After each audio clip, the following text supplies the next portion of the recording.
नमस्कार मंडळी, श्री स्वामी समर्थ. मंडळी, आपल्या सगळ्यांना माहीतच आहे की अध्यात्म कशासाठी असते, आणि ते म्हणजे आपल्या मानसिक शांतीसाठी.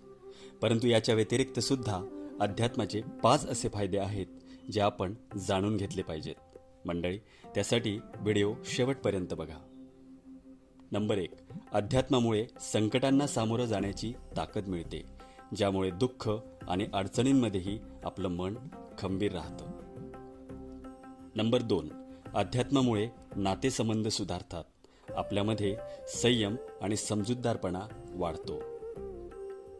नंबर 3, अध्यात्मामुळे आपले सकारात्मक विचार वाढतात, ज्यामुळे आपला जीवनाकडे पाहण्याचा दृष्टिकोन अधिक आशावादी बनतो.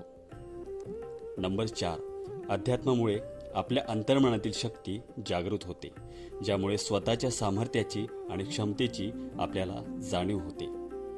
नंबर 5 आणि सगळ्यात महत्त्वाचे म्हणजे अध्यात्मामुळे परमेश्वराशी आपले नाते घट्ट होते, ज्यामुळे श्रद्धा, भक्ती आणि ईश्वरावरील विश्वास अधिक वाढतो. मंडळी, अशाच नवीन आध्यात्मिक माहितीसाठी आपल्या पेजला नक्की फॉलो करा. श्री स्वामी समर्थ.